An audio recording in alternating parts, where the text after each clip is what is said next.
എനിക്ക് തോന്നുന്നു എൻ്റെ ലൈഫിൽ ഞാൻ എടുത്ത ഏറ്റവും വലിയ അല്ലെങ്കിൽ ഏറ്റവും ക്രൂഷ്യൽ ആയിട്ടുള്ള തീരുമാനങ്ങളിൽ ഒന്നായിരുന്നു സിവിൽ സർവീസ് എന്നുള്ള ഒരു കരിയർ ഓപ്ഷനായിട്ട് സെലക്ട് ചെയ്യാം. അപ്പം അമ്മ ഓടി വന്ന് എന്നെ കെട്ടിപ്പിടിച്ചിട്ട് ചോദിക്കുന്നു, മക്കളെ IAS കിട്ടുമോ? അപ്പോൾ ഞങ്ങളുടെ ട്രോളിയിൽ കിടക്കുന്നു ആ ഒരു പയ്യൻ. അച്ഛനും അമ്മയും നിസ്സഹായരായിട്ട് രണ്ട് സൈഡിലായിട്ട് നിൽപ്പുണ്ട്. അപ്പോൾ ദൈവത്തിൽ വിശ്വാസം ഉള്ളവർക്കാണെങ്കിലും ഇല്ലാത്തവർക്കാണെങ്കിലും അതൊരു സ്പിരിച്വൽ പ്ലേസ് ആണ്.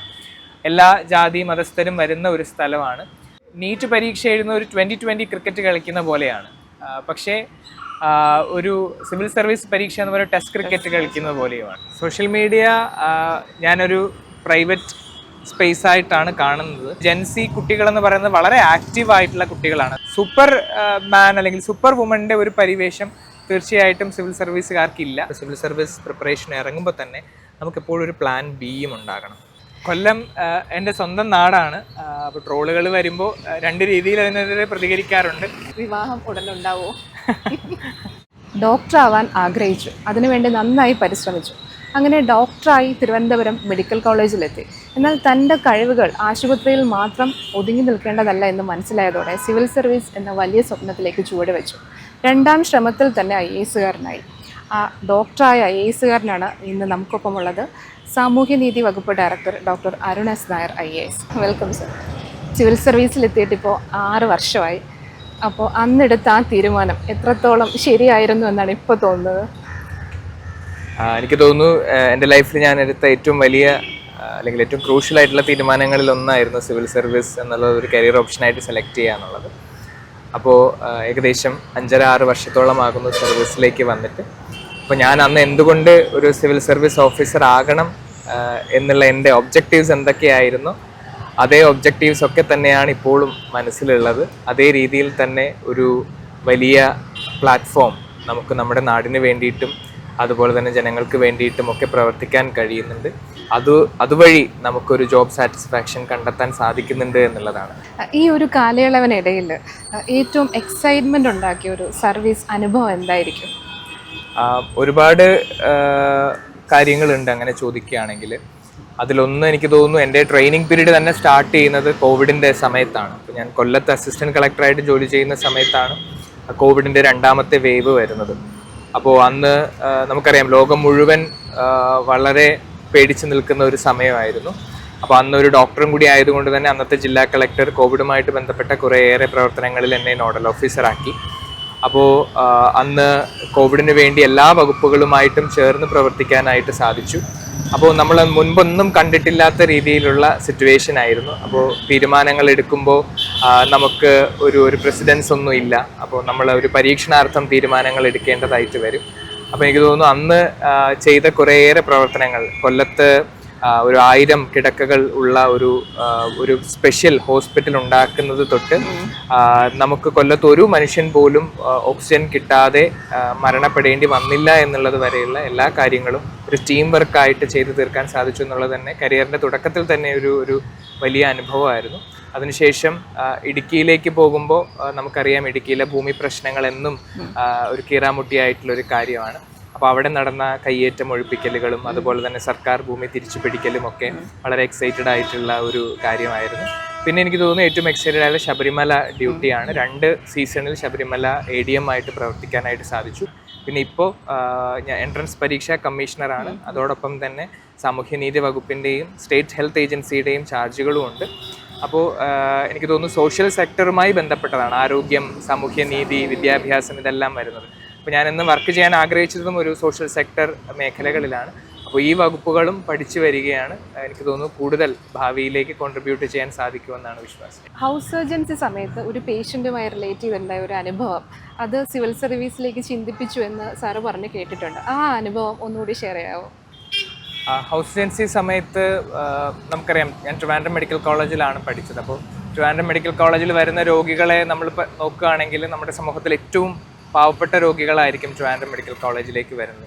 അപ്പോൾ ആ ഒരു സമയത്ത് ഒരു ഡോക്ടറായിട്ട്, അതായത് ഒരു ട്രെയിനി ഡോക്ടറായിട്ട് വർക്ക് ചെയ്യുന്ന സമയത്ത് നിരവധിയായിട്ടുള്ള അനുഭവങ്ങൾ നമ്മുടെ ജീവിതത്തിൽ ഉണ്ടായിട്ടുണ്ട്. അതിലേറ്റവും പ്രധാനം എനിക്ക് തോന്നുന്നു ഇപ്പോഴും ഞാൻ ഓർക്കുന്ന ഒരു അനുഭവം, ഞാൻ സർജറി ICUവിൽ ട്രെയിനി ഡോക്ടറായിട്ട് വർക്ക് ചെയ്യുന്ന സമയത്ത് ഒരു ആക്സിഡൻറ്റ് പറ്റിയിട്ട് ഒരു മകനെ അച്ഛനും അമ്മയും കൂടി ചേർന്ന് കൊണ്ടുവരുന്ന ഒരു സീനാണ്. അപ്പം നമുക്കറിയാം നമ്മുടെ ട്രിവാൻഡ്രം മെഡിക്കൽ കോളേജിൽ സൗകര്യങ്ങളൊക്കെ ഒരുപാടുണ്ടെങ്കിലും അവിടെ വരുന്ന രോഗികളുടെ എണ്ണത്തിനനുസരിച്ചിട്ടുള്ള സൗകര്യങ്ങൾ പലപ്പോഴും ഉണ്ടാകാറില്ല. അപ്പോൾ സർജിക്കൽ ICUവിനകത്ത് നമുക്ക് ഒരു പരിമിതമായിട്ടുള്ള ബെഡ് സൗകര്യങ്ങളേ ഉള്ളൂ.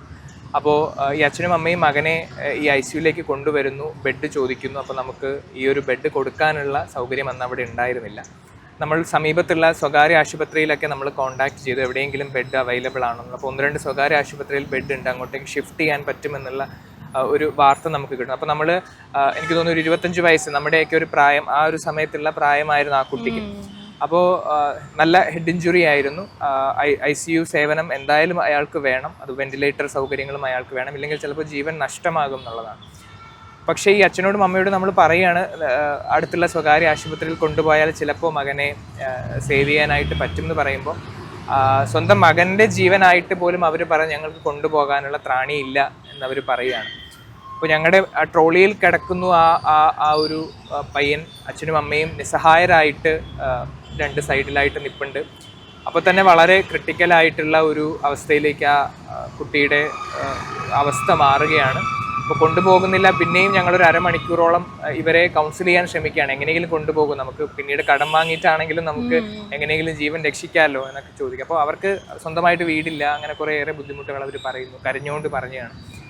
കുറച്ച് കഴിഞ്ഞപ്പോൾ ഈ കുട്ടിയുടെ നില വളരെ മോശമായി. അതിനുശേഷം ഞങ്ങൾ കുട്ടിയെ സൈഡ് റൂമിലേക്ക് കയറ്റുന്നു, കാരണം ICUവിൽ ബെഡില്ല. സൈഡ് റൂമിലേക്ക് കയറുന്നു. അതിനിടയ്ക്ക് ഹൃദയാഘാതം വരുന്നു കുട്ടിക്ക്. ഞാനും എൻ്റെ ഹൗസ് സർജൻ ആയിട്ടുള്ള ആൾക്കാരും PG ചേട്ടന്മാരും കൂടി എല്ലാവരും കൂടി ചേർന്ന് കണ്ടിന്യൂസ് ആയിട്ട് CPR കൊടുക്കുന്നുണ്ട്. ഒരു 45 മിനിറ്റോളം നമ്മൾ ഈ റെസിസ്റ്റേഷൻ ചെയ്തെങ്കിലും നമുക്ക് ആ കുട്ടിയെ നഷ്ടമാവുകയാണ്. അപ്പോൾ ഇങ്ങനത്തെ കുറേ അനുഭവങ്ങൾ നമ്മുടെ മുന്നിലുണ്ട്. അപ്പോഴാണ് നമ്മൾ ചിന്തിക്കുന്നത്, നമ്മളൊരു ഡോക്ടറാണ്, നമ്മൾ കുറേയേറെ കാര്യങ്ങൾ പഠിച്ചു, ഈ കുട്ടിയുടെ ജീവൻ രക്ഷിക്കണം എന്നുള്ളത് എനിക്ക് തോന്നുന്നു അവിടെയുള്ള എല്ലാ ഡോക്ടർമാരും ആഗ്രഹിച്ച ഒരു കാര്യമാണ്. പക്ഷേ അവരുടെ കഴിവിനും അവരുടെ അറിവിനും അവരുടെ അതോറിറ്റിക്കും ഒക്കെ അപ്പുറത്തേക്ക് കുറേയേറെ പരിമിതികൾ അവരുടെ ജോലി സാറ്റിസ്ഫൈഡ് ആക്കുന്നതിന് അവർക്കുണ്ട് എന്ന് മനസ്സിലാക്കുന്നത്. അപ്പം അങ്ങനെയാണ് ശരിക്കും ഇത്രയും ഒരു ലിമിറ്റഡ് ആയിട്ടുള്ള ഒരു അറ്റ്മോസ്ഫിയറിൽ ഒരു പക്ഷേ ഇങ്ങനെ ജോലി ചെയ്താൽ നാളെയും ഇങ്ങനെ അനുഭവങ്ങൾ ഉണ്ടാകുമ്പോൾ അത് ഈ ജോലിയിൽ എന്നെ നിരാശപ്പെടുത്തില്ലേ എന്നുള്ള ഒരു ചോദ്യം വരികയും പിന്നീടാണ് ആ ചോദ്യത്തിൽ നിന്നൊക്കെയാണ് പയ്യെ സിവിൽ സർവീസ് എന്ന് പറയുന്ന ഒരു ആഗ്രഹത്തിലേക്ക് മാറുന്നത്. അപ്പോൾ ഭാവിയിൽ സിവിൽ സർവീസ്, അന്ന് ഞാൻ ആഗ്രഹിച്ച ഭാവിയിൽ സിവിൽ സർവീസ് കിട്ടുകയാണെങ്കിൽ ഈ പറയുന്ന ആരോഗ്യ മേഖലയിലെ മാറ്റങ്ങളൊക്കെ കൊണ്ടുവരുവാനുള്ള ഏതെങ്കിലുമൊക്കെ പൊസിഷനിൽ നമ്മൾ എത്തുമ്പോൾ നമുക്ക് വലിയ മാറ്റങ്ങളോ വലിയ ചേഞ്ചസോ ഒന്നും ഒരു ഉദ്യോഗസ്ഥനെ കൊണ്ട് ചെയ്യാൻ പറ്റില്ല. പക്ഷേ ചെറിയ ചെറിയ മാറ്റങ്ങൾക്കെങ്കിലും നമുക്ക് തുടക്കം കുറിക്കാമല്ലോ എന്നുള്ളൊരാഗ്രഹം അന്നുണ്ടായിരുന്നു. അപ്പോൾ ഇങ്ങനെയുള്ള അനുഭവങ്ങളാണ് അന്ന് ശരിക്കും പറഞ്ഞാൽ മാറ്റി ചിന്തിപ്പിച്ചത്. അതിലൊക്കെ കുറച്ചൊക്കെ കോൺട്രിബ്യൂട്ട് ചെയ്യാൻ പറ്റുന്ന ഒരു പൊസിഷനിൽ കൂടിയാണ് ഇപ്പോൾ സ്റ്റേറ്റ് ഹെൽത്ത് ഏജൻസി ഡയറക്ടർ. അതിനെപ്പറ്റി ഒന്ന് കൂടുതൽ പറയാമോ സാർ? സ്റ്റേറ്റ് ഹെൽത്ത് ഏജൻസി നമുക്ക് പ്രധാനമായിട്ടും നമ്മുടെ ഇൻഷുറൻസ് പദ്ധതികൾ നടപ്പിലാക്കുന്ന സംസ്ഥാനത്തെ ഏജൻസിയാണ്. നമുക്കറിയാം പ്രധാനമന്ത്രി ജൻ ആരോഗ്യ യോജന, അതുപോലെ തന്നെ കാരുണ്യ ആരോഗ്യ പദ്ധതി, ഇതൊക്കെ നടപ്പിലാക്കുന്ന ഒരു പ്രധാനപ്പെട്ട, അപ്പോൾ ഒരുപാട് ആളുകൾക്ക് സൗജന്യ ചികിത്സ കൊടുക്കുന്നതിന് വേണ്ടിയിട്ടുള്ള ഒരു സ്ഥാപനമാണ് സ്റ്റേറ്റ് ഹെൽത്ത് ഏജൻസി. അപ്പോൾ എനിക്ക് തോന്നുന്നു ഈ പൈസയുടെ ബുദ്ധിമുട്ട്, ഞാനിപ്പോൾ പറഞ്ഞ ആ ഒരു സ്റ്റോറിയിലുള്ള പൈസയുടെ ബുദ്ധിമുട്ടില്ലാതെ അനേകായിരം പേർക്ക് ചികിത്സ ഇന്ന് ലഭ്യമാകുന്നുണ്ട്. അപ്പോൾ ആ ഒരു രീതിയിൽ കൊണ്ടുപോകുന്ന ഒരു സ്ഥാപനമാണ്. സാർ, ഈ വർഷത്തെ സിവിൽ സർവീസ് റിസൾട്ട് വന്നിട്ടിപ്പം അധിക ദിവസങ്ങളായിട്ടില്ല. അപ്പോൾ സാറിൻ്റെ ആ ഒരു റിസൾട്ട് വന്ന ദിവസം ഇപ്പോൾ ഓർക്കുന്നുണ്ടോ? തീർച്ചയായിട്ടും അതെന്തായാലും മറക്കാൻ കഴിയാത്ത ഒരു ദിവസമാണ്. 2020 ഓഗസ്റ്റ് മാസത്തിലായിരുന്നു എൻ്റെ റിസൾട്ട് വന്നത്. അപ്പോൾ അന്ന് കോവിഡിൻ്റെ സമയം കൂടിയാണ്. അപ്പോൾ ഞാൻ ഇൻ്റർവ്യൂ ഒക്കെ കഴിഞ്ഞ് ക്വാറന്റൈനിൽ ഇരിക്കുന്ന സമയത്താണ് ഈ ഒരു റിസൾട്ട് പ്രഖ്യാപിക്കുന്നത്. അപ്പോൾ അന്ന് നമുക്കെല്ലാവരും കോവിഡ് വളരെ പേടിപ്പെടുത്തുന്ന ഒരു സമയമാണ്, ക്വാറന്റൈനൊക്കെ വളരെ സീരിയസ് ആയിട്ട് എടുക്കുന്ന ഒരു സമയം കൂടിയാണ്. അപ്പോൾ റിസൾട്ട് വരുന്നു, ഞാൻ റൂമിൽ ഇങ്ങനെ ക്വാറന്റൈനിലിരിക്കുന്നു, PDF പേര് കാണുമ്പോൾ തന്നെ ഞാൻ അമ്മയെ വിളിച്ച് പറയുകയാണ്. അപ്പോൾ അമ്മയ്ക്ക് ഓടി വന്ന് കെട്ടിപ്പിടിക്കാനൊന്നും പറ്റുന്നില്ല, കാരണം ക്വാറന്റൈൻ ആയതുകൊണ്ട്. അപ്പോൾ അമ്മ ഓടി വന്ന് എന്നെ കെട്ടിപ്പിടിച്ചിട്ട് ചോദിക്കുന്നു, മക്കളെ IAS കിട്ടുമോ? ഞാൻ പറഞ്ഞ കിട്ടും അമ്മ, കേരളം കിട്ടുമോ? അപ്പോൾ പറഞ്ഞ അത് അറിയില്ല, കാരണം അന്ന് സർവീസ് അലൊക്കേഷനെ പറ്റി ധാരണയില്ല. അപ്പോൾ അതറിയില്ല, എവിടെയെങ്കിലും IAS കിട്ടും എന്ന് മാത്രം പറഞ്ഞു. അത് മതി എന്ന് പറഞ്ഞിട്ട് അമ്മ കെട്ടിപ്പിടിച്ചിട്ട് അമ്മ പറഞ്ഞു, ഇനിയിപ്പോൾ കോവിഡ് വന്നാലും കുഴപ്പമില്ല എന്ന് പറഞ്ഞിട്ട് ഉള്ള ഒരു അനുഭവമായിരുന്നു. അപ്പോൾ തീർച്ചയായിട്ടും ആ ഒരു ദിവസം നമുക്കറിയാം, നമുക്ക് കഴിഞ്ഞ ഒരു 1-2 വർഷമായിട്ട് നമ്മൾ സ്ട്രഗിൾ ചെയ്തതിന് ശേഷം ഒരു റിസൾട്ട് കിട്ടുന്ന ഒരു ദിവസമാണ്. മാത്രമല്ല ആ ഒരു മൊമെൻ്റ് എന്ന് പറയുന്നത് നമ്മുടെ ജീവിതത്തിലെ ഒരു ട്രാൻസ്ഫോർമേഷനാണ്. അത്രയും കാലം ഒരു ഡോക്ടർ അല്ലെങ്കിൽ ഒരു ആസ്പിരൻ്റ് ആയിട്ടിരുന്നതിന് ശേഷം പിന്നീട് ഒരു ഓഫീസറായിട്ട് മാറുന്ന ആ ഒരു ട്രാൻസ്ഫോർമേഷൻ ആ ഒരു മൊമെൻറ്റിലാണ് സംഭവിക്കുന്നത്. അപ്പോൾ അതിനുശേഷം പിന്നെ അന്നത്തെ ദിവസം രാത്രി ഉറങ്ങുന്നത് തന്നെ നമുക്ക് ഭയങ്കര റിലാക്സിങ് ആയിട്ടുള്ള, കാരണം പിറ്റേന്ന് രാവിലെ എണീക്കുമ്പോൾ ഞാൻ ഓഫീസറാകാൻ പോവുകയാണെന്നുള്ള രീതിയിലാണ് നമ്മൾ കണ്ണു തുറക്കുന്നത്. തീർച്ചയായിട്ടും അത് വളരെ ജീവിതത്തിൽ ഒരിക്കലും മറക്കാൻ പറ്റാത്ത ഒരു ദിവസം തന്നെയാണ്. സർ, കേരള മെഡിക്കൽ എൻട്രൻസിന് rank 4, UPSC civil service examination all India rank 55, 55. ഈ കോമ്പറ്റേറ്റീവ് എക്സാമിനേഷൻസ് ഒരു ഹരമായിരുന്നോ? ഇല്ല, അങ്ങനെയില്ല. എനിക്ക് തോന്നുന്നു ഞാൻ എഴുതിയ ആകെ 2 കോമ്പറ്റേറ്റീവ് എക്സാമിനേഷൻസ് ഇത് 2 മാത്രമാണ്. അതല്ലാതെ വേറെ പരീക്ഷകളൊന്നും ഞാൻ അധികം എഴുതിയിട്ടില്ല. പക്ഷേ എഴുതുന്ന പരീക്ഷയിൽ വിജയിക്കണം എന്നുള്ള ഒരു ആഗ്രഹം എപ്പോഴും ഉണ്ടായിരുന്നു. അപ്പോൾ പിന്നെ പഠിക്കുമ്പോൾ മാക്സിമം എഫേർട്ട് ഇട്ട് തന്നെ പഠിക്കാൻ ശ്രമിക്കും. അതിനകത്ത് ഏറ്റവും നല്ല മാർക്ക് വാങ്ങാൻ തന്നെയുള്ളൊരു ആഗ്രഹം അത് സ്കൂൾ സമയം തൊട്ടേ ഉണ്ടായിരുന്നു. അതിപ്പോൾ സ്കൂളിലാണെങ്കിലും കോളേജിലാണെങ്കിലും ഏറ്റവും നല്ല മാർക്ക് വാങ്ങണം എന്നുള്ളൊരു ആഗ്രഹം എപ്പോഴും ഉള്ളിലുണ്ടാവും. അപ്പോൾ ആ ഒരു ഡിറ്റർമിനേഷൻ ഒരു പക്ഷേ സഹായിച്ചിട്ടുണ്ടാകാം നല്ല റാങ്കിലേക്ക് എത്തുന്നതിന് വേണ്ടിയിട്ട്. സാറ് പറഞ്ഞ പോലെ സ്കൂൾ കാലം മുതൽ അധികം പരാജയങ്ങളൊന്നും അറിയാതെ വളർന്നു വന്ന ഒരാളാണ് ഡോക്ടർ അരുണ സാർ. പക്ഷേ സിവിൽ സർവീസിലേക്ക് വന്നപ്പോൾ ആദ്യത്തെ ശ്രമം പരാജയപ്പെട്ടു. ആ ഒരു ഫേസ് എങ്ങനെയാണ് തോന്നിയത്? അത് എനിക്ക് തോന്നുന്നു സ്കൂളിലധികം പരീക്ഷകളിലൊന്നും പരാജയപ്പെട്ടിട്ടില്ല, മാത്രമല്ല പിന്നോക്കവും അധികം പോയിട്ടില്ല. പക്ഷേ സിവിൽ സർവീസിൻ്റെ പ്രിലിംസ് ആദ്യം എഴുതുന്ന സമയത്ത് 2018 അറ്റംപ്റ്റ് നന്നായിട്ട് പരാജയപ്പെട്ടു. അതെനിക്ക് തോന്നുന്നു വലിയൊരു മെൻ്റൽ സ്ട്രെസ്സാണ് ആ ഒരു സമയത്ത് ഉണ്ടാക്കിയത്. കാരണം പരീക്ഷകളിലൊന്നും പരാജയപ്പെടാത്തത് കൊണ്ട് തന്നെ ഒരു പരാജയം എങ്ങനെ അനുഭവിക്കണം എന്നുള്ളതിനെ പറ്റിയിട്ടൊരു ശരിക്കും പറഞ്ഞാൽ ഒരു പ്രിപ്പയർഡ് ആയിരുന്നില്ല ആ ഒരു സമയത്ത്. കാരണം സിവിൽ സർവീസ് പരീക്ഷയെ ഞാൻ കുറച്ച് അണ്ടർ എസ്റ്റിമേറ്റ് ചെയ്തു എന്ന് വേണമെങ്കിലും പറയുന്നതിൽ തെറ്റില്ല. കാരണം ഇതുവരെയുള്ള മത്സര പരീക്ഷകളൊക്കെ ജയിച്ച് വന്നതുകൊണ്ട് ഇതും ഈസി ആയിട്ട് ടാക്കിൾ ചെയ്യാൻ പറ്റും എന്നുള്ളൊരു ഓവർ കോൺഫിഡൻസ് ആ ഒരു സമയത്ത് ഉണ്ടായിരുന്നു. പക്ഷേ പ്രിലിംസ് തന്നെ പരാജയപ്പെട്ടു. എനിക്ക് തോന്നുന്നു 1-2 ആഴ്ച ഞാൻ വളരെ റൂമടച്ച് വിഷമിച്ചിരിക്കുന്ന അവസ്ഥയിലേക്ക് തന്നെ ഞാൻ പോയി. ആ ഒരു സമയത്ത് എൻ്റെ വീട്ടുകാരാണ് എന്നെ ഏറ്റവും കൂടുതൽ സപ്പോർട്ട് ചെയ്തത്. ലൈക്ക് ഇനിയും ഒരു അറ്റംപ്റ്റും കൂടി കൊടുക്കണം, ഒരു തവണയല്ലേ ആയുള്ളൂ, അപ്പോൾ ഒരു പരാജയം വന്നാലും നമുക്ക് വീണ്ടും നേടിയെടുക്കാൻ പറ്റും, ഒരിക്കൽ കൂടി തീർച്ചയായിട്ടും നമ്മുടെ മിസ്റ്റേക്സ് ഒക്കെ പരിഹരിച്ച് മുന്നോട്ടേക്ക് പോകണമെന്ന് പറഞ്ഞ് സപ്പോർട്ട് ചെയ്തത് ആ ഒരു വീട്ടിലെ ഫാമിലി മെമ്പേഴ്സൊക്കെ തന്നെയാണ്. ആ പരാജയത്തിൽ നിന്ന് വളരെ പെട്ടെന്ന് തന്നെ തിരിച്ചു വന്ന് കാണും. അടുത്ത അറ്റംപ്റ്റിൽ 55th റാങ്കാണ്. അപ്പോൾ ആ 2 ശ്രമങ്ങളിൽ എന്തൊക്കെ മാറ്റങ്ങളാണ് വരുത്തിയത്, എന്തൊക്കെ വ്യത്യാസം വന്നു? ഒന്ന്, ഞാനീ പറഞ്ഞ പോലെ എൻ്റെ ഒരു എക്സാമിനെ പറ്റിയുള്ള ഒരു എസ്റ്റിമേഷൻ തന്നെ ഞാൻ മാറ്റി എന്നുള്ളതാണ്. സിവിൽ സർവീസ് പരീക്ഷ കുറച്ച് ബുദ്ധിമുട്ടേറിയ പരീക്ഷയാണെന്നും അങ്ങനെ എളുപ്പത്തിൽ നമുക്ക് ക്രാക്ക് ചെയ്യാൻ പറ്റുന്ന, നമ്മൾ വളരെ സില്ലി ആയിട്ട് ക്രാക്ക് ചെയ്യാൻ പറ്റുന്ന ഒരു എക്സാം അല്ല എന്നുള്ള ആ ഒരു ഐഡിയ ഞാൻ മാറ്റിയെടുത്തു. അതാണ് ഒന്നാമത് ചെയ്തത്. 2018 അറ്റംപ്റ്റ് ഞാൻ കുറേയേറെ കാര്യങ്ങൾ പഠിച്ചുവെങ്കിലും മോക്ക് ടെസ്റ്റുകളൊന്നും ഞാൻ അധികം എഴുതിയിരുന്നില്ല. ഞാൻ പലപ്പോഴും പറയാറുണ്ട്, ഈ മോക്ക് ടെസ്റ്റുകൾ നമ്മൾ കുറേയേറെ കാര്യങ്ങൾ പഠിച്ചാലും പരീക്ഷയ്ക്ക് അനുസരിച്ച് നമ്മളത് പ്രസൻറ്റ് ചെയ്യാനുള്ളൊരു കഴിവ് കൂടി നമുക്ക് വേണം.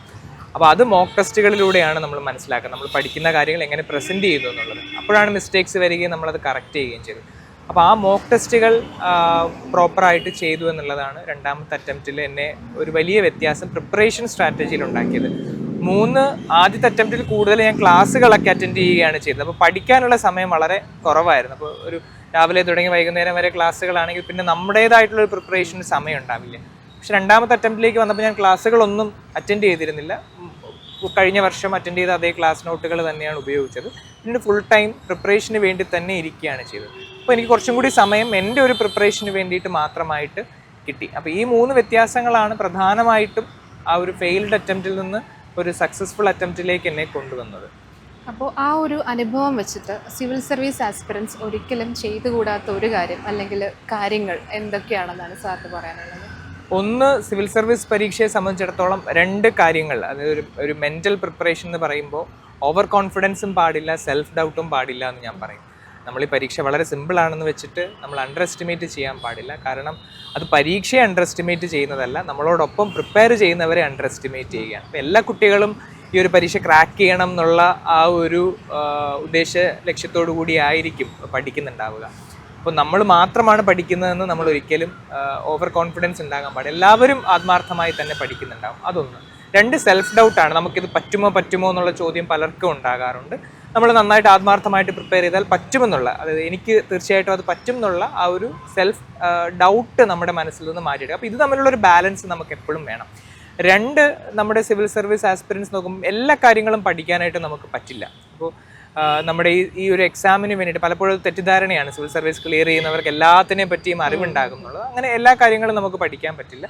സിലബസിനുള്ളിൽ നിൽക്കുന്ന കാര്യങ്ങൾ കൃത്യമായി പഠിക്കുക, മിനിമം മെറ്റീരിയലുകൾ ഉപയോഗിക്കുക, അത് കൂടുതൽ തവണ റിവൈസ് ചെയ്യുക എന്നുള്ളതാണ് എപ്പോഴും ഞാൻ പറയുന്ന ഒരു കാര്യം. അപ്പോൾ നമുക്ക് കൂടുതൽ ഓർത്തിരിക്കാനായിട്ട് പറ്റും. 3, നമുക്കിതിനൊരു ഗൈഡൻസ് അല്ലെങ്കിൽ ഒരു മെൻറ്റർഷിപ്പ് എപ്പോഴും വേണം. നമ്മളെ കറക്റ്റ് ചെയ്യാനുള്ള ഒരു മെക്കാനിസം നമുക്ക് എപ്പോഴും വേണം. അപ്പോൾ നമ്മുടെ മിസ്റ്റേക്കുകൾ ഐഡൻറ്റിഫൈ നമ്മൾ ചെയ്യണം, ആ മിസ്റ്റേക്കുകൾ കറക്റ്റ് ചെയ്ത് നമ്മൾ മുന്നോട്ടേക്ക് പോകണം. ഈ 3 കാര്യങ്ങൾ എല്ലാ ആസ്പിറൻസും ശ്രദ്ധിക്കേണ്ട കാര്യങ്ങളാണ്. Sir, 2 competitive examinations, medical entrance, civil service examination, ആ ഒരു പഠിക്കുന്നതിൽ ആ ഒരു ഷിഫ്റ്റ് ഈസി ആയിരുന്നോ? രണ്ട് ഒബ്ജക്റ്റീവ്സ് ഡിഫറെന്റ് ആണല്ലോ. അതെ, 2 എക്സാമിൻ്റെയും ഡിമാൻഡുകൾ വ്യത്യാസമാണ്. മെഡിക്കൽ എൻട്രൻസ് എന്ന് പറയുമ്പോൾ നമുക്കറിയാം നമ്മുടെ +2 സിലബസ് അനുസരിച്ചിട്ട് മൾട്ടിപ്പിൾ ചോയ്സ് ക്വസ്റ്റ്യൻസ് മാത്രം വരുന്ന ഒരു പരീക്ഷയാണ്. അപ്പോൾ അവിടെ കോമ്പറ്റീഷൻ വളരെ കൂടുതൽ തന്നെയാണ്. അവിടെയും നമുക്കറിയാം നീറ്റിൻ്റെയൊക്കെ പരീക്ഷകൾ നമ്മൾ നോക്കുമ്പോൾ കുട്ടികളുടെ എണ്ണവും വളരെ കൂടുതലാണ്. അപ്പോൾ അവിടെ ഒരു ഹൈ സ്കോറിങ് എക്സാമാണ്. അതായത് അവിടെ ഒരു ചെറിയ മിസ്റ്റേക്കിനുള്ള സാധ്യത പോലും, ഒരു 1/2 മാർക്കൊക്കെ വ്യത്യാസം വന്നാൽ പോലും റാങ്കിൽ വലിയ ഫ്ലക്ച്വേഷൻ വരുന്ന ഒരു എക്സാമാണ്. അപ്പോൾ അവിടെ മിസ്റ്റേക്കുകൾക്ക് സാധ്യതയേ ഇല്ല എന്ന് വേണമെങ്കിൽ നമുക്ക് പറയാം. ഒരു ചെറിയ മിസ്റ്റേക്ക് പോലും സംഭവിക്കാൻ പാടില്ല, കിട്ടാവുന്നത് മാക്സിമം മാർക്ക് കിട്ടുക എന്നുള്ളതാണ്. 2, സിവിൽ സർവീസ് പരീക്ഷയിലേക്ക് വരുമ്പോൾ ഇതൊരു 3 ഘട്ടമായിട്ട് നടക്കുന്ന പരീക്ഷയാണ്. അപ്പോൾ ആദ്യത്തെ പ്രിലിമിനറി എക്സാം എത്തുമ്പോൾ നമുക്ക് ഒരു കട്ട് ഓഫിന് മുകളിൽ മാർക്ക് വാങ്ങണമെന്നേ ഉള്ളൂ. നമ്മൾ 200-ൽ 200 വാങ്ങാൻ നമ്മൾ ശ്രമിക്കേണ്ട ആവശ്യമില്ല. പക്ഷേ നീറ്റിലാകുമ്പോൾ നമ്മൾ 200-ൽ 200 വാങ്ങിയാലും നല്ലതാണ് എന്നുള്ള ഒരു അവസ്ഥയാണ്. അതുപോലെ തന്നെ മെയിൻസ് പരീക്ഷയിലേക്ക് വരുമ്പോൾ അതൊരു ഡിസ്ക്രിപ്റ്റീവ് എക്സാമാണ്. അപ്പോൾ അതിൽ നമ്മുടെ പ്രസൻറ്റേഷൻ സ്റ്റൈലും അതുപോലെ തന്നെ നമ്മുടെ അറിവും എല്ലാം പരീക്ഷിക്കപ്പെടുന്നുണ്ട്. പേഴ്സണാലിറ്റി ടെസ്റ്റിലേക്ക് വരുമ്പോൾ അവിടെ നമ്മുടെ പേഴ്സണാലിറ്റിയാണ് അസസ് ചെയ്യുന്നത്. അങ്ങനെയുള്ളൊരു അസസ്മെൻറ്റ് മെഡിക്കൽ എൻട്രൻസിലില്ല. അപ്പോൾ 2 പരീക്ഷയുടെയും ഡിമാൻഡുകൾ 2 തരത്തിലാണ്. പക്ഷേ എനിക്കൊന്ന് ബേസിക് പ്രിപ്പറേഷൻ എപ്പോഴും ഏകദേശം ഒരുപോലെയാണ്. നമ്മളൊരു ഡിറ്റർമിൻഡ് ആയിരിക്കണം. നമുക്ക് പലപ്പോഴും നമ്മൾ ഡീമോട്ടിവേറ്റഡ് ആകാം. അപ്പോൾ ആ ഡീമോട്ടിവേഷൻ ഓവർകം ചെയ്യേണ്ടത് നമ്മുടെ ഉള്ളിൽ നിന്ന് തന്നെ വരുന്ന ഈ ഒരു പരീക്ഷ ക്ലിയർ ചെയ്യണം എന്നുള്ള നമ്മുടെ ആഗ്രഹമാണ്.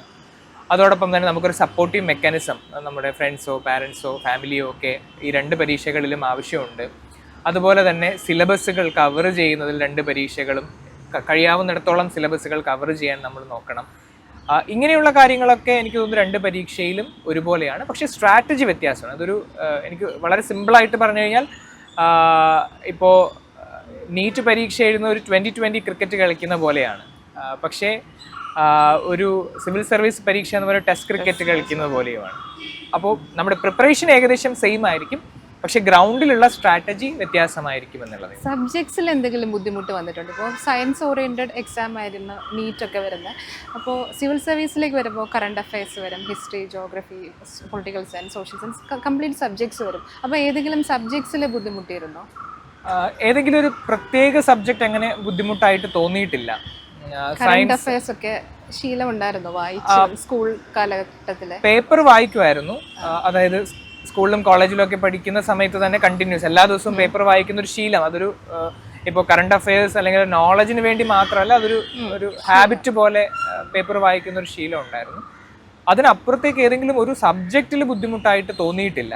എനിക്ക് തോന്നിയിട്ടുള്ളത് സയൻസ്, പ്രത്യേകിച്ച് +1 +2 സയൻസ് പഠിച്ചു. പിന്നീട് ഒരു 5 വർഷക്കാലവും ഒരു core biology related science, medical science ആയിട്ട് പഠിച്ചു. അപ്പോൾ അതിനുശേഷം ഈ ഒരു ആർട്ട് സബ്ജക്റ്റ് വരുമ്പോൾ എനിക്ക് തോന്നുന്നു ഒരു ക്യൂരിയോസിറ്റി ആയിരുന്നു പഠിക്കാനൊക്കെ. ഇപ്പോൾ ജോഗ്രഫി ആണെങ്കിലും എക്കണോമി ആണെങ്കിലും പൊളിറ്റി ആണെങ്കിലും ഒക്കെ പഠിക്കാൻ കുറച്ചുകൂടി ആഗ്രഹമാണ്. കാരണം ഇത്രയും കഴിഞ്ഞൊരു 8 വർഷമായിട്ട് പഠിക്കാത്ത സബ്ജക്റ്റുകളാണ് നമ്മൾ പഠിക്കാൻ ശ്രമിക്കുന്നത്. അപ്പോൾ അതൊരു പുതിയ ഒരു അനുഭവം ആയതുകൊണ്ട് ഡിഫിക്കൽട്ടി എന്നതിനേക്കാളും ഒരു ക്യൂരിയോസിറ്റി ആയിട്ടാണ് പഠിക്കാൻ ശ്രമിച്ചത്. അത് ഹെൽപ്ഫുൾ ആയിട്ടുണ്ട്, ബോറിംഗ് ഇല്ലാണ്ട് പഠിക്കാനായിട്ട് സഹായിച്ചിട്ടുണ്ട്. ഒരിക്കൽ എൻട്രൻസ് എക്സാം എഴുതിയിരുന്ന ഒരു വിദ്യാർത്ഥി ഇപ്പോൾ എൻട്രൻസ് കമ്മീഷണറാണ്. ആ ജോലി എങ്ങനെയാണ് നോക്കിക്കാണുന്നത്? എൻട്രൻസ് കമ്മീഷൻ സബ് കളക്ടർഷിപ്പ് കഴിഞ്ഞിട്ടുള്ള എൻ്റെ ആദ്യത്തെ പോസ്റ്റിംഗ് എൻട്രൻസ് കമ്മീഷണറായിട്ടായിരുന്നു. അപ്പോൾ എനിക്ക് തോന്നുന്നു അതൊരു ഫുൾ ലൈഫ് സർക്കിൾ പോലെയായിട്ടാണ് എനിക്ക് തോന്നുന്നത്. കാരണം പണ്ട് പരീക്ഷ എഴുതാനുള്ള എല്ലാ വിവരങ്ങളും ഈ ഓഫീസിൽ നിന്നാണ് കിട്ടിക്കൊണ്ടിരുന്നത്. നൗ ആ ഓഫീസിൽ നിന്ന് കമ്മ്യൂണിക്കേഷൻ കൊടുക്കുന്ന ഒരു ഉദ്യോഗസ്ഥനായിട്ട് മാറുന്നു. കൗതുകത്തെക്കാൾ ഉപരി എനിക്ക് തോന്നുന്നു എൻട്രൻസ് കമ്മീഷനിലേക്ക് വരുമ്പോൾ ഈ കുട്ടികൾ നേരിടുന്ന സമ്മർദ്ദവും ബുദ്ധിമുട്ടുകളും കുറച്ചും കൂടി റിലേറ്റ് ചെയ്യാൻ പറ്റും എന്ന് തോന്നുന്നു. അപ്പോൾ പരീക്ഷയുടെ ഡേറ്റുകൾ മുൻപേ അനൗൺസ് ചെയ്യുക, ചെറിയ ചെറിയ പരീക്ഷാ തീയതികളിൽ മാറ്റം വരുന്നതോ അല്ലെങ്കിൽ പരീക്ഷയുടെ നടപടിക്രമങ്ങളിൽ മാറ്റം വരുന്നതോ പോലും കുട്ടികൾക്ക് വളരെ സ്ട്രെസ്ഫുൾ ആയിട്ട് തോന്നും. കാരണം അവർ ചിലപ്പോൾ 1-2 വർഷം എടുത്തായിരിക്കും ഇതിന് പ്രിപ്പയർ ചെയ്യുന്നത്. അപ്പോൾ എൻട്രൻസ് കമ്മീഷണർ ആകുമ്പോൾ പലപ്പോഴും ആ ഒരു ആംഗിളിൽ നിന്ന്, കുട്ടികളുടെ ആംഗിളിൽ നിന്ന് ചിന്തിക്കാനായിട്ട് ശ്രമിച്ചിട്ടുണ്ട്. ജോലിയുടെ തുടക്കം കൊല്ലം അസിസ്റ്റന്റ് കളക്ടറായിട്ടായിരുന്നു, പിന്നീട് ഇടുക്കി സബ് കളക്ടറായി. പക്ഷേ സാർ ഏറ്റവും കൂടുതൽ പ്രശസ്തനായത് ശബരിമല ADM ആയി വന്നപ്പോഴാണ്. ശബരിമലയിലെ ആ ഒരു അനുഭവം, അവിടുത്തെ ADMൻ്റെ പ്രത്യേക ഉത്തരവാദിത്തങ്ങളൊക്കെ എന്തൊക്കെയാണ്? ശബരിമല ADM എന്നുള്ളതൊരു സ്പെഷ്യൽ പോസ്റ്റിംഗ് ആണ്. മണ്ഡല മകരവിളക്ക് സീസണിൽ മാത്രം ശബരിമലയിലേക്ക് ഒരു IAS ഉദ്യോഗസ്ഥനെ പോസ്റ്റ് ചെയ്യുന്നതാണ്. അവിടെ നമ്മുടെ പ്രധാനപ്പെട്ട ജോലി എന്ന് പറയുന്നത്, നമുക്ക് അറിയാവുന്ന പോലെ ശബരിമലയിൽ നമ്മുടെ സർക്കാരിൻ്റെ എല്ലാ വകുപ്പുകളും അവിടെ പ്രവർത്തിക്കുന്നുണ്ട്. അപ്പോൾ അതൊരു മിനി ഡിസ്ട്രിക്റ്റ് പോലെയാണ്. എല്ലാ വകുപ്പുകളും 10-30ഓളം വകുപ്പുകൾ സർക്കാരിനുണ്ട്. ആ സർക്കാരിൻ്റെ എല്ലാ വകുപ്പുകളും ശബരിമലയിൽ പ്രവർത്തിക്കുന്നുണ്ട്. അപ്പോൾ ഈ വകുപ്പുകളെയൊക്കെ ഏകോപിപ്പിച്ചു കൊണ്ടുപോവുക എന്നുള്ളതാണ് ശബരിമല ADMൻ്റെ പ്രധാനപ്പെട്ട ദൗത്യം. അതോടൊപ്പം തന്നെ ശബരിമലയുടെ ഓണർഷിപ്പുള്ള ദേവസ്വം ബോർഡിനെയും ഈ വകുപ്പുകളെയും തമ്മിൽ കൂട്ടിയിണക്കുക എന്നുള്ളത് കൂടിയാണ്. അപ്പോൾ അതിൻ്റെ ഒരു പ്രത്യേകത, ഒരു വളരെ കുറഞ്ഞ സമയത്തിലാണ് ഈ ഒരു സീസൺ കടന്നു പോകുന്നത്. ഒരു 60 ദിവസത്തോളമേ നമുക്ക് മാക്സിമം ആ ഒരു സീസണിൽ ഉണ്ടാവുകയുള്ളൂ. അപ്പോൾ അവിടെ ഈ വകുപ്പുകളുടെ ഏകോപനത്തിൽ ഏതെങ്കിലും തരത്തിലുള്ള പാളീച്ചകൾ ഉണ്ടായാൽ അത് ഒരു വലിയ മാഗ്നിറ്റ്യൂഡ് ഓഫ് ആൾക്കാരെ അത് ബാധിക്കും. ഒരു ദിവസം 1 ലക്ഷത്തിലധികം ആൾക്കാർ വരുന്നു, 1 ലക്ഷം പേര് മടങ്ങിപ്പോകുന്നു. അപ്പോൾ ഒരു ട്രാൻസാക്ഷൻ നോക്കിക്കഴിഞ്ഞാൽ 2 ലക്ഷത്തോളം ആൾക്കാർ ടു ആൻഡ് ഫ്രോ മൂവ്മെൻറ്റ് നടക്കുന്ന ഒരു സ്ഥലമാണ് ശബരിമല എന്ന് പറയുന്നത്. അപ്പോൾ അതുകൊണ്ട് തന്നെ നമ്മൾ സംഭവിക്കുന്ന ചെറിയ മിസ്റ്റേക്ക് പോലും ഈ 2 ലക്ഷം പേരെ ഒരേ സമയം ബാധിക്കാം എന്നുള്ളതാണ്. അപ്പോൾ ഈ കോർഡിനേഷൻ നന്നായിട്ട് കൊണ്ടുപോവുക എന്നുള്ളതാണ്. അത് വളരെ ഈസി ആയിട്ടുള്ള ഒരു ടാസ്ക് അല്ല ശരിക്കും പറഞ്ഞാൽ. നമുക്കറിയാം, സർക്കാരിൻ്റെ ഒരു വകുപ്പും മറ്റൊരു വകുപ്പും തമ്മിലുള്ള ബുദ്ധിമുട്ടുകൾ നമുക്ക് പലപ്പോഴും നമ്മൾ കാണാറുണ്ട്. അപ്പോൾ ഈ ചുരുങ്ങിയ സമയത്തിൽ ചുരുങ്ങിയ സ്ഥലത്ത് നിന്നുകൊണ്ട് ഈ പറയുന്ന ഉദ്യോഗസ്ഥരെ എല്ലാം കോർഡിനേറ്റ് ചെയ്യുക എന്നുള്ളതാണ് നമ്മുടെ ഒരു ജോലി. അത് കൃത്യമായിട്ട് നിർവഹിച്ചു എന്നാണ് ഞാൻ വിശ്വസിക്കുന്നത്. പിന്നെ ശബരിമല പേഴ്സണലി നോക്കുകയാണെങ്കിൽ, ഇപ്പോൾ ദൈവത്തിൽ വിശ്വാസം ഉള്ളവർക്കാണെങ്കിലും ഇല്ലാത്തവർക്കാണെങ്കിലും അതൊരു സ്പിരിച്വൽ പ്ലേസ് ആണ്. എല്ലാ ജാതി മതസ്ഥരും വരുന്ന ഒരു സ്ഥലമാണ്. അതൊരു കാനന ക്ഷേത്രമാണ്, ഒരു കൊടും വനത്തിൻ്റെ ഉള്ളിലാണ്. അപ്പോൾ ജോഗ്രഫി വളരെ മനോഹരമാണ്. അപ്പോൾ അങ്ങനെ നോക്കുമ്പോൾ കുറേ സ്പെഷ്യാലിറ്റി ആ അമ്പലത്തിന് ഉണ്ട്. അപ്പോൾ അത് നോക്കുമ്പോഴും വ്യക്തിപരമായും എനിക്ക് അവിടെ നിൽക്കാനും തുടർച്ചയായിട്ട് ഒരു 60 ദിവസം അവിടെ നിൽക്കാനും ജോലി ചെയ്യാൻ സാധിച്ചതിലും ഒരുപാട് സന്തോഷമുണ്ട്. പിന്നെ അന്ന് 2 തവണ ജോലി ചെയ്തപ്പോഴും എനിക്ക് തോന്നുന്നു എല്ലാ ഡിപ്പാർട്ട്മെൻറ്റുകളുമായിട്ടും ഒരു സൗഹൃദ ബന്ധവും വരുന്ന ഭക്തരുമായിട്ടും ഒക്കെ ഒന്ന് ഇൻവോൾവ് ചെയ്ത് നിൽക്കാനായിട്ട് അവിടെ സാധിച്ചു. അതുകൊണ്ടാണ് കൂടുതൽ എനിക്ക് തോന്നുന്നു ആ ഒരു സമയത്ത് കുറച്ച് ആൾക്കാർ അറിഞ്ഞതെന്ന് തോന്നുന്നു. അപ്പോൾ എന്തായാലും വ്യക്തിപരമായും ഒഫീഷ്യലിയും 2 രീതിയിലും ശബരിമല നല്ല അനുഭവമാണ്. സാറ് സോഷ്യൽ മീഡിയയിലൊക്കെ വളരെ ആക്റ്റീവായിട്ടാണ് കാണപ്പെടുന്നത്. കൂൾ കളക്ടർ എന്നൊക്കെയാണ് സോഷ്യൽ മീഡിയ സാറിനെ വിശേഷിപ്പിക്കുന്നത്. അതൊക്കെ എങ്ങനെയാണ് നോക്കിക്കാണുന്നത്? സോഷ്യൽ മീഡിയ ഞാനൊരു പ്രൈവറ്റ് സ്പേസ് ആയിട്ടാണ് കാണുന്നത്. യൂഷ്വലി ഞാൻ ഒരുപാട് യാത്ര ചെയ്യാൻ ആഗ്രഹിക്കുന്ന ഒരാളാണ്. അപ്പോൾ മിക്കവാറും ഒക്കെ യാത്ര ചെയ്യുമ്പോഴുള്ള ഓർമ്മകൾ, അത് ചിത്രങ്ങളായിട്ടോ വീഡിയോസായിട്ടോ ഒക്കെ പോസ്റ്റ് ചെയ്ത് സൂക്ഷിക്കാൻ ആഗ്രഹിക്കുന്ന ഒരു സ്ഥലമായിട്ടാണ് ഞാനിപ്പോൾ ഇൻസ്റ്റാഗ്രാം ആണെങ്കിലും ഫേസ്ബുക്ക് ആണെങ്കിലും അങ്ങനെയാണ് ഉപയോഗിക്കുന്നത്. അപ്പോൾ ഓഫീസ് ടൈം കഴിഞ്ഞതിന് ശേഷം വീക്കെൻഡുകളോ അല്ലെങ്കിൽ അവധി ദിവസങ്ങളോ ഒക്കെ തന്നെ ഈ യാത്രകൾക്കും ഇതിന് വേണ്ടിയിട്ടൊക്കെ കുറച്ച് മാറ്റി വെക്കാറുണ്ട്. അപ്പോൾ അങ്ങനെ ഒരു സ്പേസ് ആയിട്ട്, എൻ്റെ ഓർമ്മകൾക്കുള്ള ഒരു സ്പേസ് ആയിട്ട് അത് ഞാൻ ആഗ്രഹിക്കുന്നു.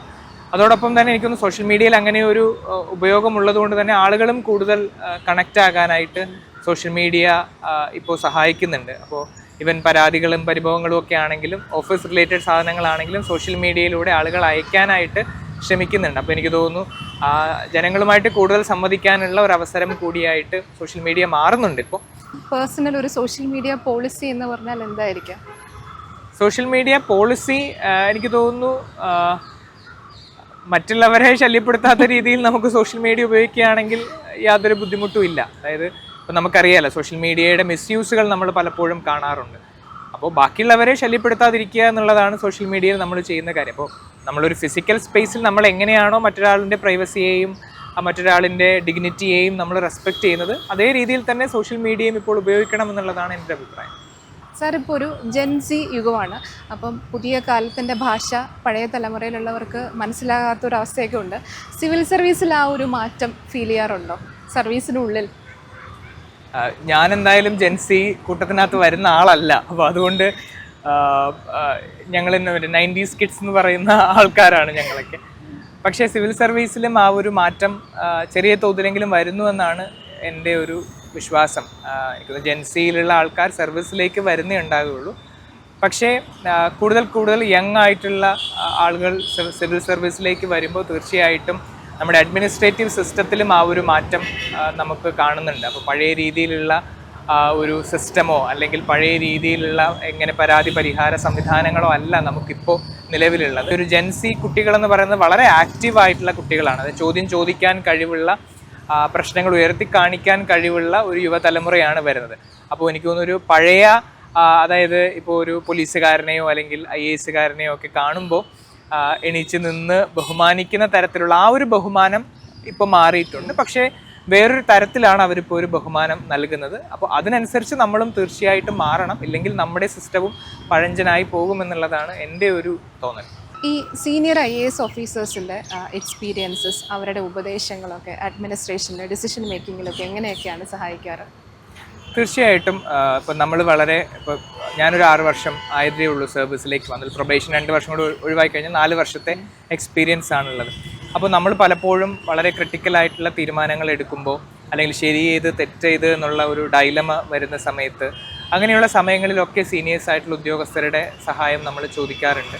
അപ്പോൾ അവർക്ക് വർഷങ്ങളുടെ അനുഭവ പരിജ്ഞാനം ഉണ്ടാകും. അത് ഒരു തരത്തിൽ നമ്മളെ ഒരു ഡിസിഷൻ മേക്കിങ്ങിന് സഹായിക്കും. മാത്രമല്ല സർക്കാർ സംവിധാനങ്ങൾ എന്ന് പറയുന്ന ഒരു സിസ്റ്റമാണ്, നമ്മളെല്ലാം വർക്ക് ചെയ്യുന്ന ഒരു സിസ്റ്റത്തിനുള്ളിൽ നിന്നാണ്. അപ്പോൾ ആ സിസ്റ്റത്തിൻ്റെ ചട്ടക്കൂടുകൾക്കുള്ളിൽ നിന്ന് പലപ്പോഴും വർക്ക് ചെയ്യേണ്ടതായിട്ട് വരും. അപ്പോൾ നമുക്ക് ഒരു പക്ഷേ നമുക്കൊരു നല്ല കാര്യമാണ് നമ്മൾ ചെയ്യാൻ ഉദ്ദേശിക്കുന്നതെങ്കിലും അത് നല്ല രീതിയിൽ കൂടി ചെയ്യണം എന്നുള്ളത് വളരെ ഇമ്പോർട്ടൻ്റ് ആണ്. അപ്പോൾ അതെങ്ങനെ നമുക്കൊരു നല്ല ലക്ഷ്യം നല്ല രീതിയിൽ കൂടി തന്നെ അല്ലെങ്കിൽ സിസ്റ്റമാറ്റിക് ആയിട്ട് തന്നെ നമുക്ക് നേടിയെടുക്കാൻ പറ്റും എന്നുള്ളത് പലപ്പോഴും സീനിയേഴ്സ് ആയിരിക്കും നമുക്ക് ഉപദേശങ്ങൾ നൽകുന്നത്. സാർ, IAS ഉദ്യോഗസ്ഥർ ഏറ്റവും കൂടുതൽ അടുത്ത് ഇടപഴകാറുള്ള ആൾക്കാരാണ് രാഷ്ട്രീയക്കാർ.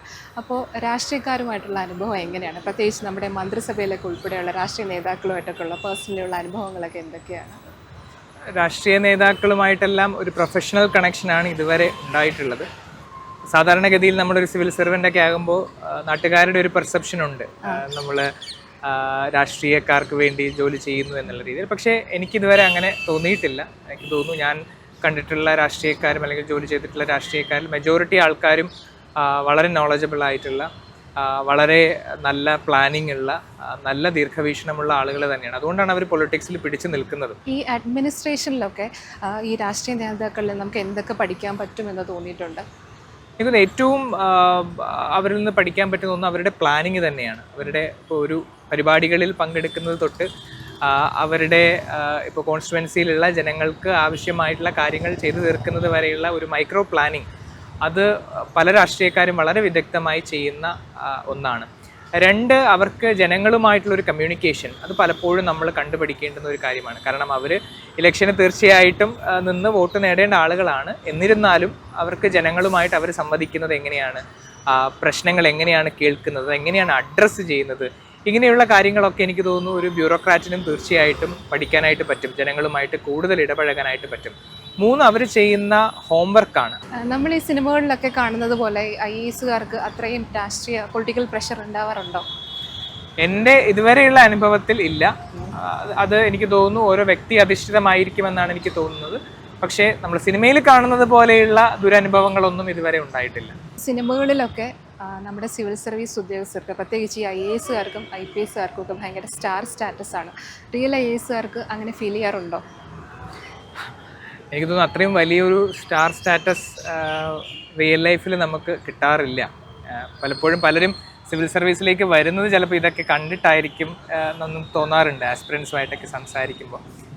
പക്ഷേ എനിക്ക് തോന്നുന്നു നമ്മൾ നല്ല കാര്യങ്ങൾ ചെയ്യുകയാണെങ്കിൽ, ജനങ്ങളുടെ പ്രശ്നത്തിൽ ഇടപെടുകയാണെങ്കിൽ തീർച്ചയായിട്ടും നമ്മൾ അർഹിക്കുന്ന ഒരു ബഹുമാനം നമ്മുടെ ജനങ്ങളുടെ ഭാഗത്തു നിന്നും നാട്ടിൽ നിന്നും ഒക്കെ തീർച്ചയായിട്ടും നമുക്ക് കിട്ടും. അതല്ലാതെയുള്ള ഒരു സൂപ്പർ മാൻ അല്ലെങ്കിൽ സൂപ്പർ വുമൻ്റെ ഒരു പരിവേഷം തീർച്ചയായിട്ടും സിവിൽ സർവീസുകാർക്കില്ല. ഒരു സർക്കാർ ഉദ്യോഗസ്ഥൻ, അതിൽ തന്നെ ഒരു ടോപ്പ് ലെവലിലുള്ള സർക്കാർ ഉദ്യോഗസ്ഥൻ, തീരുമാനങ്ങൾ എടുക്കാനുള്ള അതോറിറ്റിയുള്ള, നടപ്പിലാക്കാൻ അതോറിറ്റിയുള്ള ഒരു സർക്കാർ ഉദ്യോഗസ്ഥൻ എന്നുള്ള ആ ഒരു പരിവേഷമാണ് എനിക്ക് തോന്നുന്നു സിവിൽ സർവീസ് ഉദ്യോഗസ്ഥർക്കും നല്ലതെന്ന് എനിക്ക് തോന്നുന്നു. ഈ സിവിൽ സർവീസിൻ്റെ ഒരു തിളക്കവും ഈ ഒരു അധികാരവും ഒക്കെ കണ്ട് ഒരുപാട് പേര് അതിലേക്ക് വരാൻ ആഗ്രഹിക്കുന്നുണ്ട്. അങ്ങനെയുള്ളവരോട് എന്താ പറയാനുള്ളത്? അങ്ങനെ ആഗ്രഹിച്ച് വരുന്നവർക്ക് ഇപ്പോൾ സിവിൽ സർവീസ് ഉദ്യോഗസ്ഥരുടെ പരിവേഷം പല സംസ്ഥാനങ്ങളിലും പല രീതിയിലാണെന്ന് വേണമെങ്കിൽ പറയാം. അപ്പോൾ കേരളം പോലെയുള്ള വളരെ ഇക്വാലിറ്റിയിൽ ചിന്തിക്കുന്ന ഒരു സമൂഹത്തിൽ സിവിൽ സർവീസുകാർക്ക് അത്ര വലിയ പരിവേഷങ്ങളൊന്നുമില്ല. കാരണം അങ്ങനെ ഒരു താരപരിവേഷവുമായി വന്നു കഴിഞ്ഞാലുള്ളൊരു പ്രശ്നം, നമ്മൾ വർക്ക് ചെയ്യുന്ന പൊതുസമൂഹവുമായിട്ടുള്ള അകലം ചിലപ്പോൾ വർദ്ധിക്കാനുള്ള സാധ്യതയുണ്ട്. നമ്മൾ സെലിബ്രിറ്റി, നമ്മൾ വേറൊരു ഉയർന്ന പടവിലും ജനങ്ങൾ അല്ലെങ്കിൽ നമ്മുടെ സർവീസ് വേണ്ടി വരുന്ന ജനങ്ങൾ താഴേക്ക് നിൽക്കുന്ന ആ ഒരു ഗ്യാപ്പ് വരാനുള്ള സാധ്യതയുണ്ട്. അപ്പോൾ അവരിൽ ഒരാളായിട്ട് പ്രവർത്തിക്കുന്നതായിരിക്കും ഏറ്റവും നല്ലത്. അത് ഞാൻ മനസ്സിലാക്കിയിടത്തോളം നമ്മളെപ്പോഴും ജനങ്ങളുടെ ഇടയിൽ നിന്ന് പ്രവർത്തിക്കുക അല്ലെങ്കിൽ ജനങ്ങളുമായിട്ട് റിലേറ്റ് ചെയ്ത് നിന്ന് പ്രവർത്തിക്കുകയാണെങ്കിൽ നമുക്ക് കൂടുതൽ ഫീഡ്ബാക്കുകൾ ജനങ്ങളിൽ നിന്ന് കിട്ടും, കൂടുതൽ പ്രശ്നങ്ങൾ അവർ തുറന്നു പറയാനായിട്ട് ശ്രമിക്കും, അവരുടെ പരാതികളും ബുദ്ധിമുട്ടുകളും നല്ലതാണെങ്കിലും ചീത്തയാണെങ്കിലും അവർ നമ്മളോട് സംവദിക്കാനായിട്ട് അവർ തയ്യാറാകുമെന്നുള്ളതാണ്. ഈ ഗ്യാപ്പ് കൂടിക്കഴിഞ്ഞാൽ എപ്പോഴും ഒരു ഫോർമൽ കമ്മ്യൂണിക്കേഷൻ മാത്രമേ ജനങ്ങൾക്കുമിടയിലും ഈ ഉദ്യോഗസ്ഥർക്കിടയിലും ഉണ്ടാവുകയുള്ളൂ. അപ്പോൾ ആ ഒരു അകലം കുറയ്ക്കുന്നതായിരിക്കും എപ്പോഴും നല്ലത്. ആസ്പിറൻസ് ആയിട്ട് വരുന്ന ആളുകളും ആ അകലം ഇല്ലാതെയാക്കി പ്രവർത്തിക്കുന്ന ഒരു ജോലി ആഗ്രഹിച്ച് വരുന്നതായിരിക്കും നല്ലത്. സർക്കാർ സ്കൂളിൽ മലയാളം മീഡിയത്തിൽ പഠിച്ചു വന്ന് സർക്കാർ മെഡിക്കൽ കോളേജിൽ പഠിച്ച് ഇപ്പോൾ സിവിൽ സർവീസിലേക്ക് എത്തി നിൽക്കുന്നു.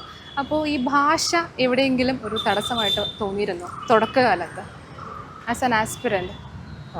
ഭാഷ സത്യസന്ധമായി പറയുകയാണെങ്കിൽ ഇപ്പോൾ സർക്കാർ സ്കൂളിലൊക്കെ പഠിച്ചത് കൊണ്ട് തന്നെ ഇംഗ്ലീഷ് നമുക്ക് പലപ്പോഴും ഒരു കിറാമുട്ടിയായിരിക്കും.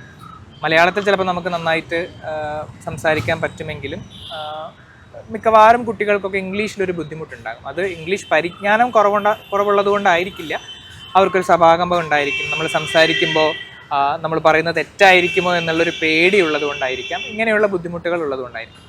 അപ്പോൾ ഞാനും എനിക്ക് തോന്നുന്നു ഒരു 10ാം ക്ലാസ്സൊക്കെ കഴിയുന്നത് വരെ ഈ പറയുന്ന രീതിയിൽ ഇംഗ്ലീഷ് സംസാരിക്കാനുള്ള ബുദ്ധിമുട്ടുകളും കാര്യങ്ങളും ഒക്കെ എനിക്കും വ്യക്തിപരമായി അനുഭവപ്പെട്ടിരുന്നു. പക്ഷെ പിന്നീട് എൻ്റെ അധ്യാപകർ എന്നെ ഒരുപാട് സഹായിച്ചിട്ടുണ്ട്.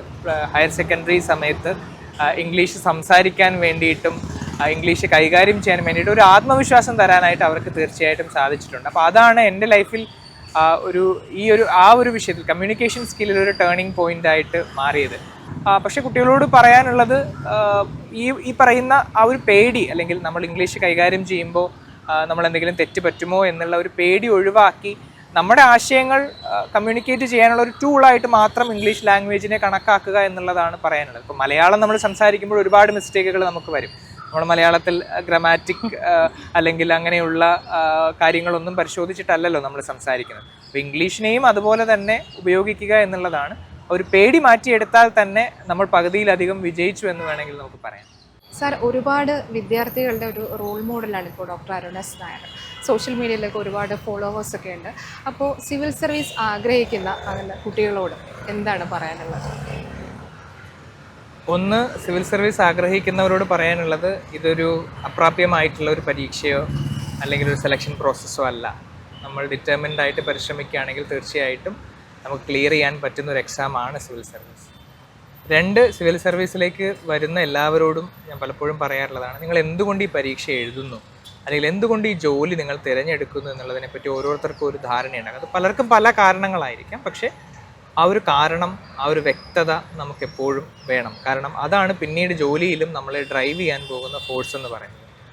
3, ഞാൻ നേരത്തെ സൂചിപ്പിച്ചതുപോലെ ഓവർ കോൺഫിഡൻസും സെൽഫ് ഡൗട്ടും തമ്മിലുള്ളൊരു ബാലൻസിങ് നമുക്ക് എപ്പോഴും ഉണ്ടാകും. ഓവർ കോൺഫിഡൻസ് ഉണ്ടാകാനും പാടില്ല, സെൽഫ് ഡൗട്ട് ഉണ്ടാകാനും പാടില്ല എന്നുള്ളതാണ്. 4, നമുക്കിപ്പോൾ സിവിൽ സർവീസ് നമ്മൾ ആഗ്രഹിക്കുന്നുണ്ടെങ്കിലും എല്ലാവർക്കും ഒരു പക്ഷേ ഈ ഒരു കരിയറിലേക്ക് എത്താൻ പറ്റണമെന്നില്ല. അപ്പോൾ അതിൽ നിരാശപ്പെടേണ്ട ആവശ്യമില്ല. എല്ലാവരോടും ഞാൻ പറയാറുണ്ട്, സിവിൽ സർവീസ് പ്രിപ്പറേഷൻ ഇറങ്ങുമ്പോൾ തന്നെ നമുക്കെപ്പോഴും ഒരു പ്ലാൻ ബിയും ഉണ്ടാകണം. അതായത് സിവിൽ സർവീസ് അല്ലെങ്കിൽ നമ്മൾ എങ്ങനെ നമ്മുടെ നാടിനും രാജ്യത്തിനും വേണ്ടി കോൺട്രിബ്യൂട്ട് ചെയ്യാൻ പറ്റും എന്നുള്ള ഒരു പ്ലാൻ ബി നമ്മുടെ എല്ലാ കുട്ടികൾക്കും ഉണ്ടാകണം. ഒരിക്കലും നമ്മൾ സിവിൽ സർവീസ് ഒരു അവസാനത്തെ വാക്കല്ല നമ്മുടെ കോൺട്രിബ്യൂഷന് വേണ്ടിയിട്ടുള്ള. മാത്രമല്ല, സിവിൽ സർവീസിനേക്കാളോ അല്ലെങ്കിൽ അതിന് തുല്യമായിട്ടുള്ള ഒട്ടനേകം ജോബ് ഓപ്പർച്യൂണിറ്റീസ് നമ്മുടെ നാട്ടിലുണ്ട്. അപ്പോൾ അതിലേതെങ്കിലും ഒരെണ്ണം നമുക്ക് സാറ്റിസ്ഫാക്ഷൻ തരുന്ന ഒരെണ്ണം ഒരു പ്ലാൻ ബി ആയി നമ്മൾ കണ്ടെത്തി വെക്കുകയും വേണം. ഈ കാര്യങ്ങളാണ് പ്രധാനമായിട്ടും കുട്ടികളോട് പറയാനുള്ളത്. സർ, ഭാവിയിലേക്ക് സിവിൽ സർവീസിൽ മികവ് പുലർത്താൻ പറ്റും എന്നൊക്കെയുള്ള കുട്ടികളെ വിലയിരുത്താനൊക്കെ നമുക്ക് എങ്ങനെ സാധിക്കും? കുട്ടികളെ വിലയിരുത്താൻ എനിക്ക് തോന്നുന്നു നമ്മൾ കുട്ടികളെ വിലയിരുത്തുന്ന പലപ്പോഴും ആവശ്യമില്ലാത്ത കാര്യമാണ്. കാരണം അവർ തന്നെയാണ് അവരെ തീരുമാനിച്ച് അവരെന്തായി തീരണമെന്ന് ആഗ്രഹിച്ച് വളർന്നു വരേണ്ടത്. അവർക്കുള്ളൊരു സപ്പോർട്ടിംഗ് മെക്കാനിസം അല്ലെങ്കിൽ എന്താ പറയുക, ഫെസിലിറ്റേഷൻ മാത്രമാണ് നമ്മൾ കൊടുക്കേണ്ടത്.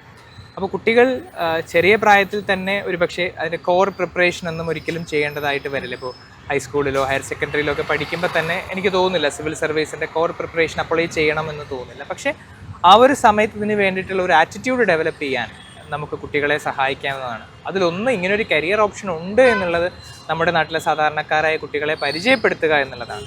ഇപ്പോൾ പലപ്പോഴും നാട്ടിൻപുറത്തുള്ള കുട്ടികളൊക്കെ ഇങ്ങനെ ഒരു കരിയർ ഓപ്ഷൻ കേട്ടിട്ടുണ്ടെങ്കിലും ഇതൊക്കെ തന്നെ കൊണ്ട് സാധ്യമാകുമോ എന്നുള്ള ഒരു ധാരണയിൽ ഒരുപക്ഷെ മാറ്റിവെക്കുന്ന കുട്ടികളുണ്ടാകും.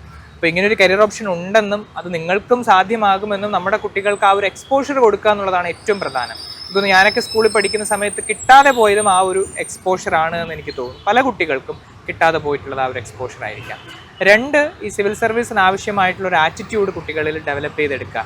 അപ്പോൾ പ്രധാനമായിട്ടും നമ്മുടെ ചുറ്റും നടക്കുന്ന കാര്യങ്ങളെ പറ്റി അറിയാനായിട്ട് ചെറിയ പ്രായത്തിൽ തന്നെ ക്യൂരിയോസിറ്റി ഡെവലപ്പ് ചെയ്തെടുക്കുക.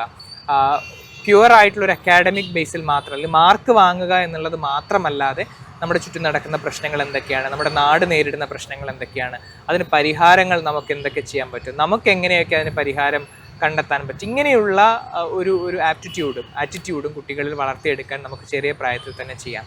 പിന്നെയുള്ളത് കുട്ടികളൊരു ഡിസിപ്ലിൻ വളർത്തിയെടുക്കുക എന്നുള്ളതാണ്. അപ്പോൾ അത് പേപ്പർ വായിക്കുന്നതാണ്, ഞാൻ നേരത്തെ സൂചിപ്പിച്ചത്, പേപ്പർ വായിക്കുന്നതാണെങ്കിലും അല്ലെങ്കിൽ എഴുതാൻ കുട്ടികളെ പഠിപ്പിക്കുന്നതാണെങ്കിലും പ്രോപ്പറായിട്ട് കമ്മ്യൂണിക്കേറ്റ് ചെയ്യാനുള്ള കഴിവുകൾ, ലാംഗ്വേജ് സ്കില്ലുകൾ ഡെവലപ്പ് ചെയ്തെടുക്കുന്നതാണെങ്കിലും അല്ലെങ്കിൽ ഒരു ഹോബി കുട്ടികളെ കൊണ്ട് ചെയ്യിക്കുന്നതാണ്. ഇങ്ങനെയുള്ള ഒരു ലൈഫ് ഡിസിപ്ലിൻ ക്രിയേറ്റ് ചെയ്യാൻ സ്കൂളുകളിൽ നമുക്ക് തീർച്ചയായിട്ടും ശ്രദ്ധിക്കാവുന്നതാണ്. അപ്പോൾ ഇങ്ങനെയൊക്കെ നമുക്ക് കുട്ടികളുടെ ഉള്ളിലൊരു ഫയർ സിവിൽ സർവീസിന് വേണ്ടി ഇട്ട് കൊടുത്തു കഴിഞ്ഞാൽ തുടർന്ന് അങ്ങോട്ടേക്കുള്ള കോളേജുകളിലേക്കൊക്കെ എത്തുന്ന വർഷങ്ങളിൽ അവർ സ്വന്തമായിട്ട് തന്നെ ആ ഫയർ വളർത്തിയെടുത്ത് ഈ ഒരു കരിയറിലേക്ക് അവർ തീർച്ചയായിട്ടും എത്തുമെന്നുള്ളതാണ് എൻ്റെ ഒരു പ്രതീക്ഷ. അതായത് ഈ സിവിൽ സർവീസിൻ്റെ ഒരു ബാലപാഠങ്ങളൊക്കെ നേരത്തെ പറഞ്ഞു കൊടുത്താൽ ഇവരുടെ ഒരു അക്കാഡമിക് എക്സലൻസോ ഇവരുടെ ഒരു സ്കിൽസ് ഒക്കെ കുറേ കൂടി ഡെവലപ്പ് ചെയ്യാൻ പറ്റും അല്ലേ? തീർച്ചയായിട്ടും. അപ്പം ഇവർക്ക് ഇങ്ങനെ ഒരു എക്സ്പോഷർ കൊടുത്താൽ തന്നെ എന്തൊക്കെ കാര്യങ്ങൾ ഇവർക്ക് ചെയ്യണം എന്നുള്ളത് അവർക്ക് തന്നെ ഒരു ബോധ്യം വരും. അപ്പോൾ ആ സ്കിൽ സെറ്റുകൾ വളരെ ചെറുതിലേ തന്നെ ഡെവലപ്പ് എടുക്കുകയാണെങ്കിൽ തീർച്ചയായിട്ടും നമ്മുടെ കുട്ടികൾക്ക് പ്രിപ്പറേഷനിലേക്ക് എത്തുമ്പോൾ ഒരു എഡ്ജ് എന്തായാലും കിട്ടുമെന്നുള്ളത് ഉറപ്പാണ്. സാർ, ഇനി കുറച്ച് വ്യക്തിപരമായ കാര്യങ്ങൾ കൂടി ചോദിക്കാമെന്ന് തോന്നുന്നു. സാറിൻ്റെ സോഷ്യൽ മീഡിയ നോക്കുമ്പോൾ യാത്രകളിലൊക്കെ വളരെ സജീവമായിട്ടുള്ള ഒരാളാണ്. ഈ തിരക്കുകളിലൊക്കെ യാത്രകൾക്ക് വേണ്ടി എങ്ങനെയാണ് സമയം കണ്ടെത്തുന്നത്? എനിക്കൊന്ന് വർക്ക് ലൈഫ് ബാലൻസ് നമുക്ക് എപ്പോഴും ഇമ്പോർട്ടൻ്റ് ആയിട്ടുള്ളൊരു കാര്യമാണ്. അത് ഏത് ജോലിക്കാണെങ്കിലും ഇമ്പോർട്ടൻ്റ് ആണ്. അപ്പോൾ ഞാനും അത് ആഗ്രഹിക്കുന്ന ഒരു വ്യക്തിയാണ്. ജോലി ചെയ്യുമ്പോൾ നന്നായിട്ട് ജോലി ചെയ്യുക, അതിനുള്ള ശേഷമുള്ള സമയം നമ്മുടെ സ്വകാര്യ ജീവിതത്തിന് വേണ്ടി മാറ്റിവെക്കുക എന്നുള്ളതാണ്. അപ്പോൾ അതിൽ എനിക്ക് ഏറ്റവും ഇഷ്ടപ്പെട്ട ഒരു കാര്യമാണ് യാത്ര ചെയ്യുക എന്നുള്ളത്. അപ്പോൾ മിക്കവാറും അവധി ദിവസങ്ങളൊക്കെ തന്നെ ചെറുതും വലുതുമായിട്ടുള്ള യാത്രകൾക്ക് വേണ്ടി പ്ലാൻ ചെയ്യാറുണ്ട്. അപ്പോൾ അത് മുൻകൂട്ടി പ്ലാൻ ചെയ്ത യാത്രകളാകാം, പെട്ടെന്നെടുക്കുന്ന തീരുമാനങ്ങളിൽ ഉണ്ടാകുന്ന യാത്രകളാകാം. പക്ഷേ എനിക്കൊന്ന് ഓരോ യാത്രയും അത് ചെറുതായിക്കോട്ടെ വലുതായിക്കോട്ടെ നമുക്ക് കുറേയേറെ അറിവുകൾ നമുക്ക് തരുന്നുണ്ട്. കൂടുതൽ സ്ഥലങ്ങൾ കാണുമ്പോൾ, കൂടുതൽ ആളുകളെ കാണുമ്പോൾ അറിഞ്ഞോ അറിയാതെയോ കുറേയേറെ കാര്യങ്ങൾ നമ്മൾ പഠിക്കുന്നുണ്ട്. അപ്പോൾ യാത്രകൾ പലപ്പോഴും കേട്ടിട്ടുണ്ട്, ബുക്കുകൾ വായിക്കുന്നതിന് തുല്യമായിട്ടുള്ള അറിവുകൾ ഓരോ യാത്രയും നമുക്ക് തരുമെന്ന്. അപ്പോൾ അങ്ങനെയുള്ളൊരു അറിവ് നൽകുന്ന ഒരു പ്രവൃത്തി കൂടിയാണ് ഓരോ യാത്രയും. ജോലി ചെയ്തതിൽ ഏറ്റവും ഇഷ്ടപ്പെട്ട സ്ഥലം ഏതാ? എനിക്കൊന്ന് ഏറ്റവും ഇഷ്ടപ്പെട്ട സ്ഥലം ഇടുക്കി തന്നെയാണ്. 2 വർഷം ഞാൻ ഇടുക്കിയിലുണ്ടായിരുന്നു. അപ്പം ഇടുക്കി അവിടുത്തെ ഭൂപ്രകൃതി വളരെ മനോഹരമാണ്. അവിടുത്തെ ജനങ്ങൾ വളരെ സാധുക്കളാണ്, വളരെ സൗഹാർദ്ദപരമായിട്ടും സ്നേഹവുമായിട്ട് പെരുമാറുന്ന ആൾക്കാരാണ്. മാത്രമല്ല അവിടെ ചെയ്യാൻ പറ്റുന്ന കുറേയേറെ കാര്യങ്ങളും ഉണ്ടായിരുന്നു. അപ്പോൾ പിന്നെ എൻ്റെ കൊളീഗ്സ് ആയിട്ടുള്ള സ്റ്റാഫും എല്ലാം വളരെ സൗഹൃദമായിട്ടുള്ള പെരുമാറ്റമായിരുന്നു. അപ്പം ഇടുക്കി തന്നെയാണ് ഏറ്റവും ഇഷ്ടപ്പെട്ട സ്ഥലം.